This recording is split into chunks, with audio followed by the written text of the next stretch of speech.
What do I need to be good at to be great at something? Hello, everyone. You are listening to She Leads with Carly. And in this show, we talk to the absolute best, brightest, and yes, badass leaders. Tap into where your natural curiosity takes you. Just making sure you're not your own roadblock. Even if you do fall, you're going to fall and you're going to learn. Together, let's build a DNA of what it takes to rise to the top and truly make an impact.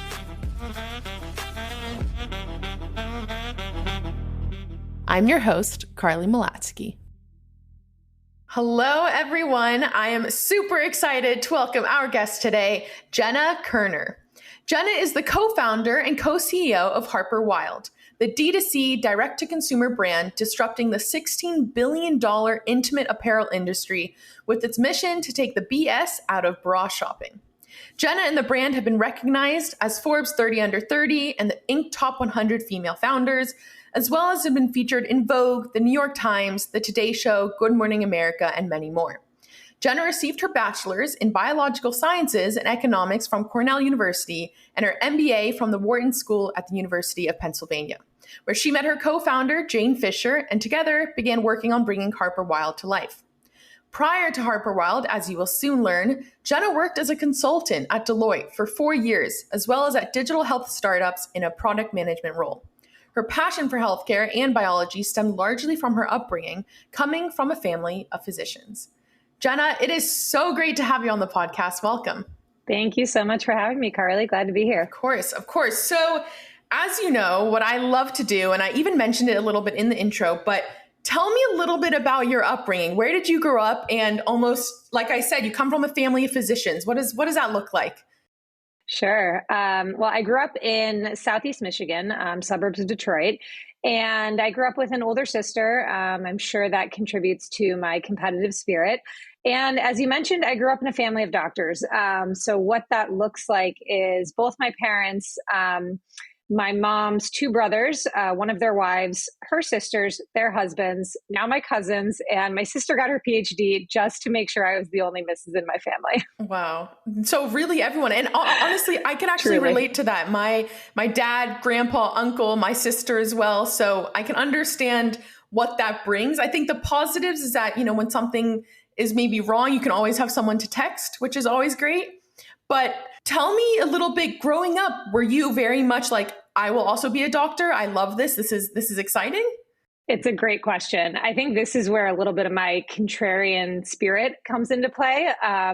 I was very confident from an early age that I didn't want to be a doctor. I have no idea why. I always say if my parents were consultants, maybe I would have ended up as a doctor. But lo and behold, I really wanted to forge my own path, and something about the fact that I was surrounded by it constantly.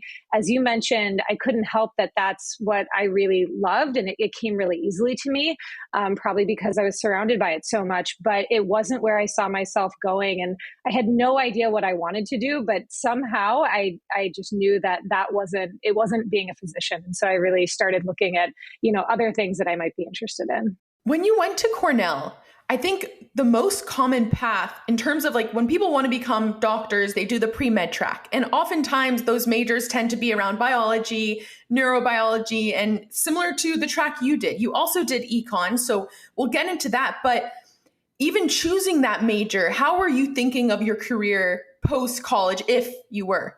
Yeah, I think I was really lucky in a way to have no idea what I wanted to do because of that, I had to just rely on what I was interested in. And so, it was tough as someone who does love to plan. It was tough being surrounded by so many people who were in my classes and they knew exactly what they were going to be doing, not only for the next 4 years, the next 8 years, potentially 12 years. And so I definitely struggled with that. But I think looking back, it was really a gift to just be able to follow what I was interested in. And I loved, organic chemistry. I might be the only person to say it, but I thought it was fascinating. It was a lot of fun. It was super challenging. And so I really just followed what I was most interested in. And that really became, I think that's become a really big theme in terms of a lot of my big life transitions. I haven't actually ever known what's going to come next, but I have tried to get really clear on what it is that I'm interested in. And I've used that to kind of help figure out what direction to go next. Yeah.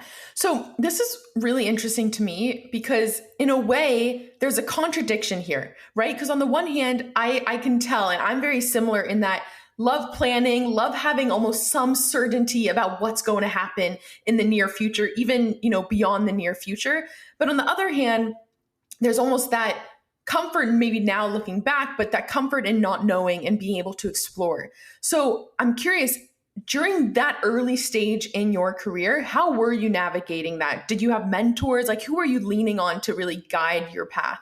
It's a really great question, because I think what I realized very early on is that I had so much exposure to healthcare and the sciences.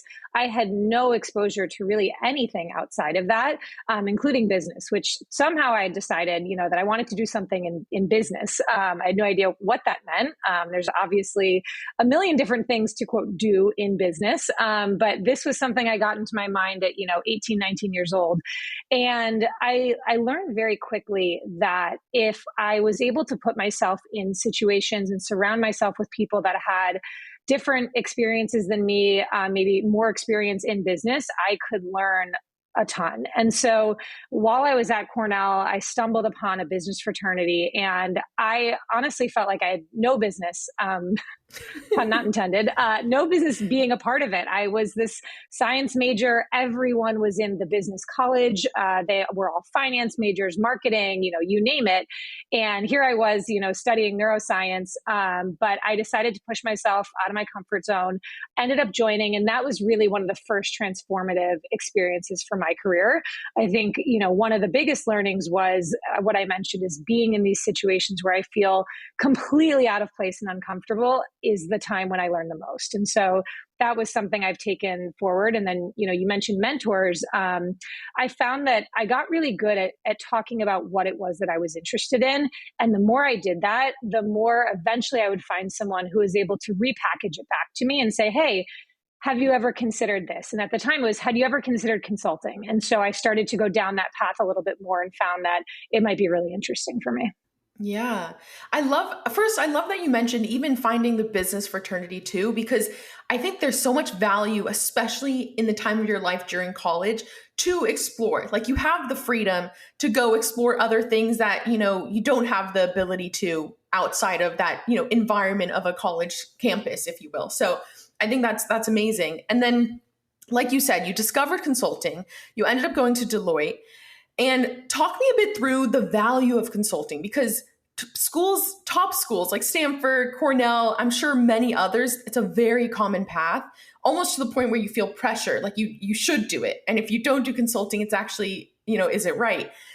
Tell me a little bit about that journey. And again, like the biggest lessons and learnings that you got from it.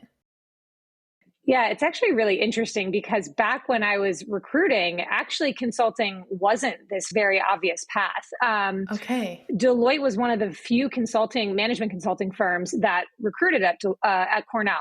So McKinsey, Bain, BCG didn't even come to campus. You could try to seek them out. I don't know if it's different now, but it was definitely, people were going more into finance. They were going to sales and trading, and so investment banking. And so this was actually, again, sort of I found that I was really interested in it, but it wasn't as much of a well-trodden path at that time.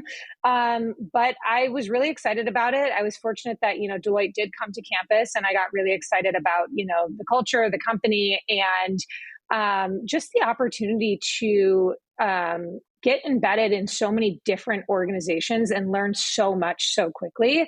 I found the idea of switching projects every 3 to 6 months, I get bored very easily, and I love a new challenge. And so that really appealed to me in getting to meet new people, travel to a new place. It really felt like you were starting a different job every 3 to 6 months, which is crazy to think about, but it's really interesting, and it's really fun for me. It's pretty common, from my understanding, it's pretty common that the ones who enter consulting, it's around 2 years, right? But you ultimately decided to actually stay. And correct me if I'm wrong, but you decided to stay maybe another year and then figure out what's next. How were you thinking about career long term? Was it just you were loving it and that was enough of a reason? Yeah, at the time, it was more typical for folks to say 3 years, and some stayed 4. So I really loved it. I was traveling a lot. I had a great group of friends that I met there. And so I was really enjoying it. And I don't think after 3 years, I felt fully ready to go to business school. I had a feeling that's what I wanted to do. But I really spent that final year. I was on a few different projects that really were a little bit more around innovation consulting. And I fell in love with it. I started, really wanting to understand what I could do that helped me dive into consumer behavior. And that really, played into this neurobiology. And I loved understanding, why people did the things they did. And so I spent some of my time on some of those innovation projects. And then I actually did an externship and went and worked at a startup in San Francisco. So that's where I started to better understand product management and really find a love for product. Yeah. At this time, I'm so curious, were your parents and, family coming from this doctor background, this secure background? Were they like, okay, Jenna, what are you doing? Like, was it hard for them to actually understand it, not coming from this tech background? I still think they have no idea what it is that I do. But my mom is convinced that all of her patients in Southeast Michigan are like our biggest customers. So thank you, Mom. Yeah, it was, I think I didn't even know what I was doing. I remember having conversations with anyone who would talk to me. I reached out to so many people that worked in digital health companies. That's what I decided. I was like, okay, healthcare, is this through line in my background? I want to do digital health. I want to be in product. And I talked to anyone that I could about what it was I was interested in. Eventually, that's where people said, hey, you should look into product. And then within, 3 to 4 months, I was emailing any company I could of like, hey, could you use a consultant? Can I come work for you? And I cold LinkedIn messaged the CEO of a company and she happened to respond. And, within a matter of weeks, I was flying out to San Francisco and worked there for a bit. Oh, that's incredible. And what did that experience at a startup give you? And essentially, did you start to get a seedling that, I want to be a founder? Like it should be me kind of driving the ship? That I can confidently say I was very clear that I did not want to start my own company. So I'm sure we'll dig into that a little bit more. But I think what I loved, it was a Series A company, around 20 people when I joined, and I had come from consulting where I was in massive organizations. I spent my days in PowerPoint, in Excel, in meetings, advising people on strategy, and I never got to stick around and actually see what happened. And for someone who loves building things and, solving things and loves a challenge, it's really frustrating to leave at the end of something. And what I came to realize is, I'd much rather be in the stuff than around the stuff. And that's where, I see consulting, there's a lot of industries where you're really around the stuff and you're advising, you're on the outside. And I just love that, I came in week 1 and I forget exactly what it was, but I asked, oh, do we have, a spreadsheet to look at, X, Y, and Z? And they're like, no. And I was like, great. Can I build it? And they're like, yeah, please. And you could just add value right away. And I think that was something that was so energizing to me and made me realize I was really excited about working at startups. Yeah. I think from that, I can tell that VC, venture capital, definitely not for you, being around it versus actually in it. So definitely a good learning.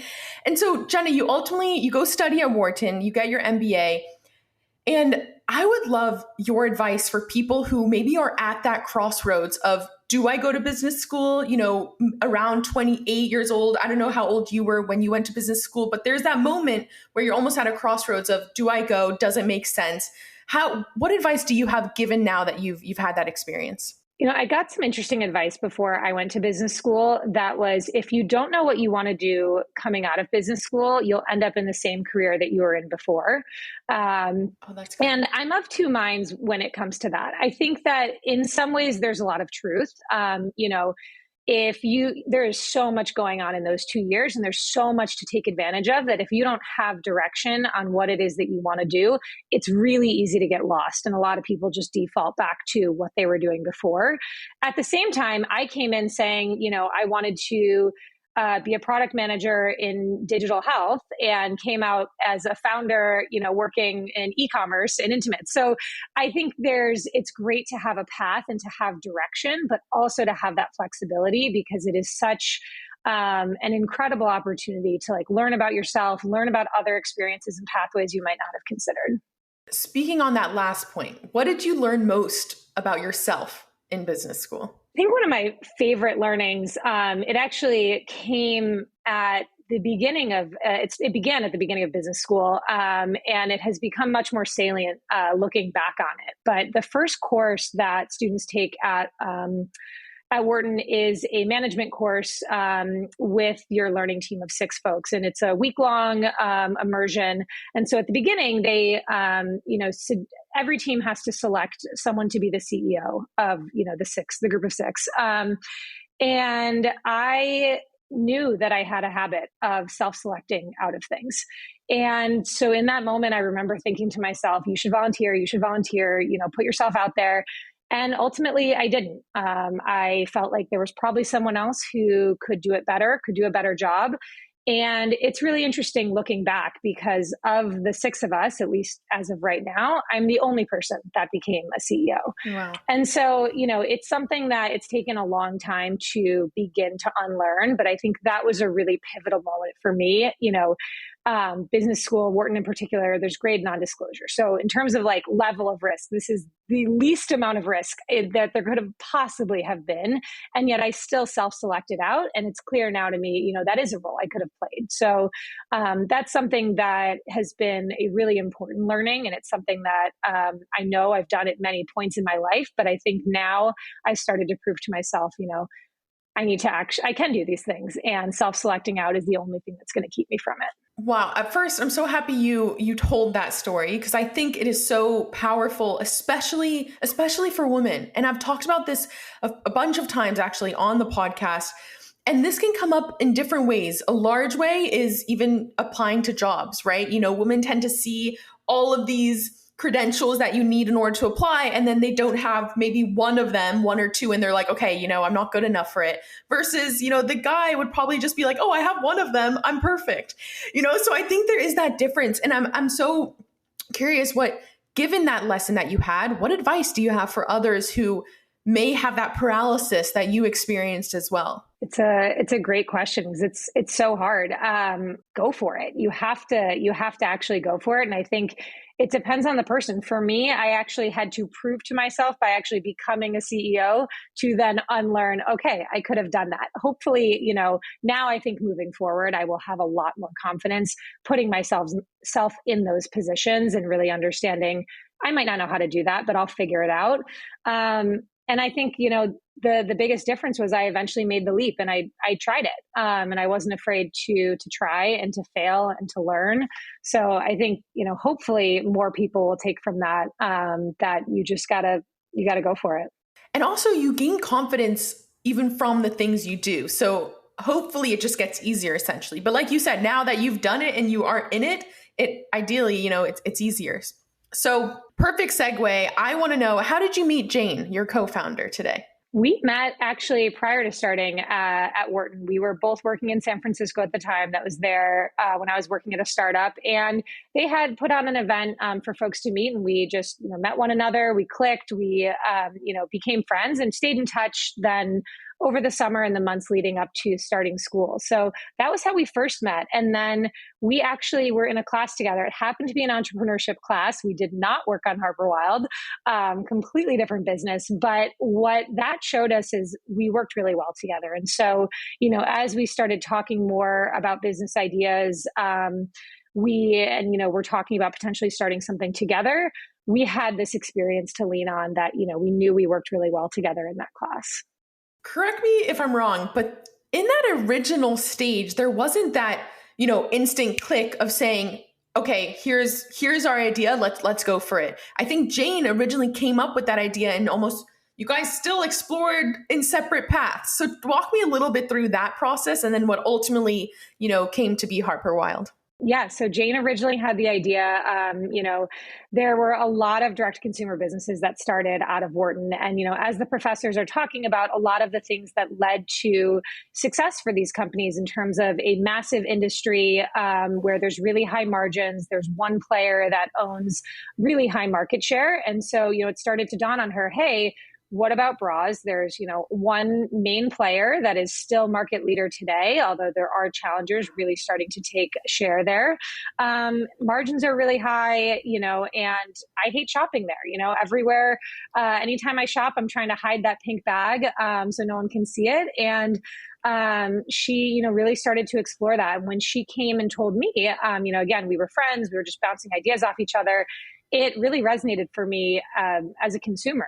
I go back to that consumer mindset and it's like, I'm wearing the same bra that, brand, not the exact same bra that my mom told me to wear, to buy when I was 13. I was wearing Calvin Klein. She took me to Nordstrom. And I don't take any of my mom's recommendations for brands, for clothing, for anything. And so the fact that, I'm still wearing that in my late 20s really was something really interesting to me. And I first said to her, that's a really great idea. You should pursue that. And I was thinking about some ideas in healthcare. And so we kind of went our separate ways. But as we both started to think about, ideas and entrepreneurship, business ideas, and talk to people that we might potentially start companies with, it became really clear to both of us, this is such an intense endeavor. You're going to spend so much time and, why not do it with someone you enjoy spending time with? And so ultimately we came back together, had that realization and kind of looked at some of the ideas we were toying with and both really felt like the biggest opportunity and the best opportunity was what has now become Harper Wilde. So Jenna, looking back at that initial stage, when you said to Jane, you know what, great idea, like you go explore it. In your mind, did you even conceptualize that concept that you could be founding it with her? Did you secretly want to, or was it not even at all? It was just like, you run with it. I wish you the best. Like, hopefully, big things come from it, but that's it. How were you truly, honestly thinking of that moment? Honestly, completely the latter. I was like, that is a fantastic idea. I hate my bra. I want better bras. I am here to cheerlead you. Like, go for it. I hope this works and I can buy your products. And I think a lot of this actually goes back to where we started in terms of, how I grew up. And even though I didn't know what I wanted to do, what was really instilled in me, or I think really I took away from my childhood, growing up with a lot of physicians in my family, was this sense of, how to help communities and the fact that one person could have a really big impact on the people around them. And I'll never forget growing up, it was so common to, go out to dinner somewhere and multiple people would stop by our table and say, your mom saved my life or your dad saved my father's life. All the time. And I'm sure as a child, I took it for granted or thought they were interrupting dinner. But secretly, I had so much pride in what they were doing. And I think it really made me reflect on the fact that whatever I wanted to do, I knew I wanted to help people. And so that is something that when we did start talking about this being something we were going to do together, I actually really struggled because I did think it was a fantastic business idea, but I didn't know that I was the right person to start it. And so that was something I had to really work through and figure out, how do I tie my passions, what I know is going to drive me to wake up every day and build this thing, if that's what I decide to do. And so that was a lot of the soul searching I personally had to do and did some of that work before coming back to Jane and saying, let's do it. What did that soul searching work look like? It was, I think a big part of it was understanding that what I was really most interested in didn't necessarily have to be healthcare specifically. It was about helping people. And so when I realized that, Jane and I had talked a lot about the fact that because of one of the main, companies in this industry had really written culture for girls, for women, and they defined body standards in the way that we grew up. And there was a lot that we needed to unlearn. There was a lot that we never wanted, our future daughters to have to go through. And so as we started to talk, not just about, hey, this is a great business idea and we can make a better product, it became about something so much more. And we talked about the fact that, our peers were running board meetings. They were running around the hospital saving lives, and they've got shitty, can I swear? They've got shitty bras, with an underwire poking them in the side, and a company that has made them feel less than. And the number of people we spoke to when we started this company, we just started tossing around the idea, who would completely unload. I felt like I was a bra therapist of, this is what happened to me the first time I got fitted. My boobs were uneven, and the person in the dressing room said, you have the most uneven boobs of anyone I've ever seen, for the entire store to hear. And I mean, that is one of hundreds of stories. And so that was really where I found a lot of meaning of, there is something so much bigger than the product, than the industry. This is about, society. It's about the way women look at themselves, and my future daughters may look at themselves. And that's really where I found I would be able to wake up every day and be really excited to be building this thing. I love that, because it's like you said, you pulled out the greater mission here, right? It's not just a bra company. Like, there's so much more, and there's so much nuance around it, especially like you said, and I was going to bring that up, right? Like that, the discourse that is currently out there, and especially, it's definitely gotten better, but it's especially been there about body image and body positivity and all of that. So I love that you brought that up, and just how tangible that was for you from the conversations that you were having. It's amazing. One thing that is pretty unique with Harper Wilde and you and Jane is you guys are both co-CEOs. And so on the one hand, maybe a red flag can come up with that of being like, why is that the case? Are there, is there overlap there? Are they stepping on each other's toes? I'd love for you to just talk through that and how you guys came to decide that and how it's been going. Sure. We've gotten, a lot, not actually so much anymore, but in the early days, we got a lot of pushback from folks. And our stance was always, you don't, no one comes into someone's marriage and tells them how it should work. And similarly, we understood our relationship as co-founders, and this was the arrangement that we knew was going to work best for us. And so folks that, might take one meeting with us and say it's never going to work, it's like, we actually know ourselves, and we know the way that we work together. So there are a lot of things that are super important in terms of co-CEO relationships, really defining who's overseeing what functions. Anytime anything came up that someone wasn't overseeing, or maybe the wrong person was overseeing it because of how things started out and we needed to move things around. So there were a lot of things that, maybe non-co-CEO partnerships don't have to deal with, but it was also, the fluidity and the flexibility of starting a company. And I think a lot of that may have come up anyways. So for us, I think every co-founding relationship has to team has to figure out what works for them. And this was an arrangement that worked for us.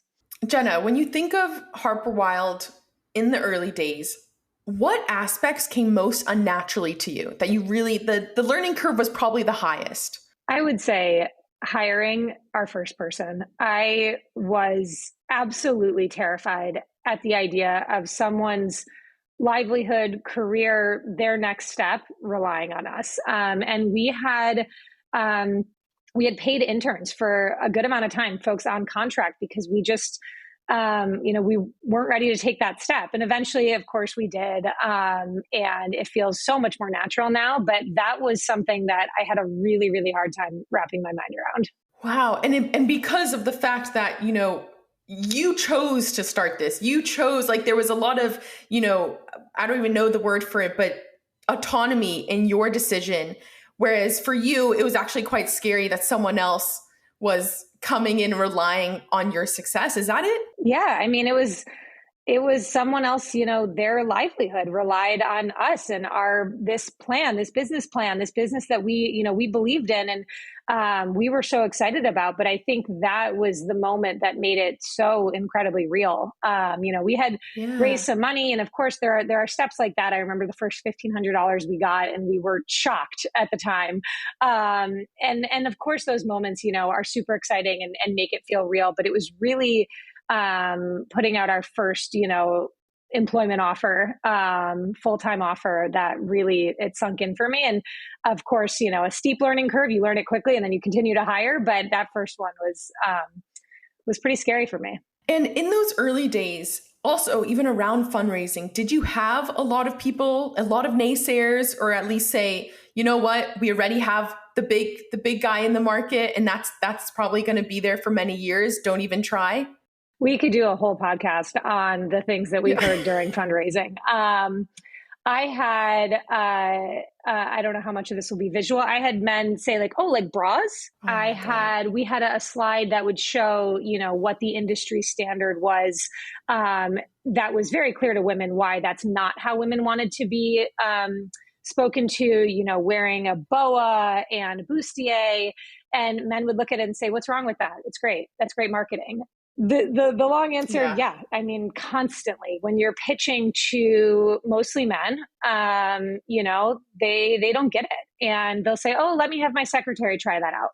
I don't know if your secretary is our demographic. She might be, but she also might not be. And so, there were a lot of really, it really underscored why we were doing what we were doing. But it was tough. And eventually we ended up having, in the early days when we were pitching, before we had our business and because we were pitching to mostly men, we ended up having to recreate a story and essentially say, hey, what if when you were shopping for your boxers, you had to go into a store where there's male models everywhere, there's pinups, people are asking you if you want the volumizer version, the cannibal collection, they're measuring you and announcing to the store how big you are.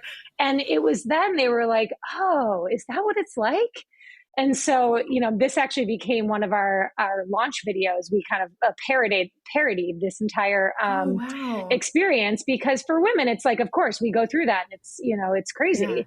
Yeah. And men just never had to think about it before. Oh my God. I love that. I'll link to that video because I think I want to see it. And that's incredible. And looking back, and I've actually had many female founders in female focused brands who had a very similar experience. Even, recently I had Aisha, founder of Bossy Cosmetics, same thing, right? These male investors are like, I don't know the point of lipstick and, all of these things. Do you recommend, or at least what do you advise other female founders who are going through that similar position and that moment? Is it more to seek out female investors, or is it similar to what you did and really change the messaging so they can understand it? I think both. I mean, the industry is a little bit different than, 7 years ago when we started, but it's still, predominantly male. And so as much as I would love to say, go seek out all of the, female investors, there's not as many. And unfortunately, I hate to say this, but the reality is we had a lot of female investors say, I don't want to be pigeonholed. And so I don't want to only invest in female founded companies or female focused companies. And again, I think some of this is changing, which is fantastic. But this is a lot of what we were hearing in 2016, 2017. So it's tough. And it's one of the reasons that, I have so much respect for female founders, because when they've made it, how much more they had to go through to get there. Because on both sides, you may get folks who are saying, I don't understand it. And someone saying, I completely get what you're doing, but I don't know if it's right for my career. Yeah. And it's tough. Wow. When you think back, mental health, how were you doing mentally? Was it the most demotivating? In my mind, I can imagine it is very demotivating to constantly hear no, and not even a no for the wrong reason, right? So how were you and Jane? How did you navigate through that process? It is so challenging. I think any founder, period, yeah. Because at any point, whether you're raising money, whether, whatever it is that you're doing, you're trying to find a manufacturer. I mean, you're going to hear no at every single turn.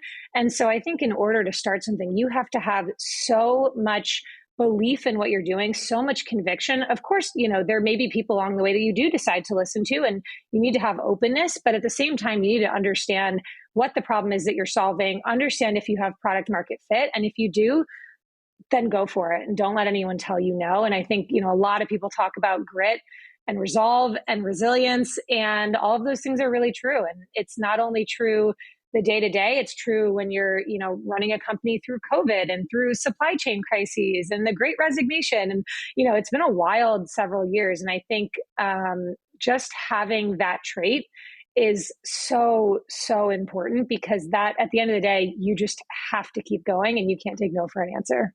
How did you and Jane determine what the culture is at Harper Wilde? Was that a very intentional conversation and process?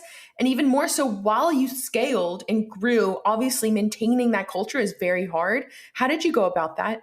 Great question. It actually began when we were at Wharton, and we were planning and doing a lot of the foundational work for the company. And we set up what the cultural pillars would be. Hunger, humility, openness, and ownership. And those were the four things that we really wanted to be what we looked for in the people that we brought on. And we understood that, that's the foundation we can set. But from there, each individual person is going to shape the culture, and the group as a whole is going to shape the culture. And so it's something that we look for in our hiring. It's something that is a part of our performance management. We'll ask questions of how well did this person represent, this company value. And so it's something that, everyone that joins understand that that's a part of our culture to hire incredibly smart people, but also recognize that no one's built Harper Wilde before. And so this is going to be different, and we're all going to be learning together.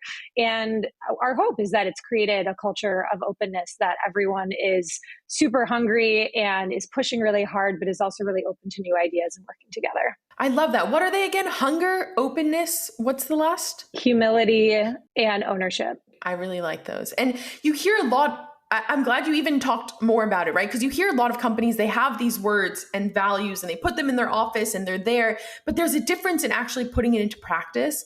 But like you said, it comes through in the performance reviews, it comes through in actual discussions, which I think is so important that people may miss. Yeah. And I think what's interesting is it wasn't like that from the start in terms of, we set the foundation, but we had to iterate a bit in terms of understanding, okay, how do we actually reinforce this? So I think early on, we started filtering for that in interviews. And as we knew what we were looking for, but as we scaled the team and other people were interviewing, we had to, codify that a bit more and make sure, hey, this is what having an ownership mindset means. This is what humility looks like in an interview. And then realized, hey, we're hiring based on this, but then we're not necessarily reinforcing that. And so it wasn't until a couple of years later that we ended up moving that into our performance management cycle so that we were actually reinforcing those values. So it's a learning curve, and that came from someone on our team. So I think it's a positive feedback loop. When you hire people that understand the values, they're going to help you build on those values as well. Is there something that you wish you knew before starting Harper Wilde? Everything. Gosh, if I could go back and do it all over again, I would do it completely differently and 10 times faster. But that's the beauty of, and faster being because I wasn't doing it the first time. When you know who it is you need to hire or like what you need to be doing at any given point in time, of course you can move so much more quickly. Of course. But hindsight's always 2020. I wish I knew all of the challenges that I was going to face. And I think that's part of the fun and the crazy ride that entrepreneurship is. There's absolutely no way to know what lies ahead, and you have to just be ready for it.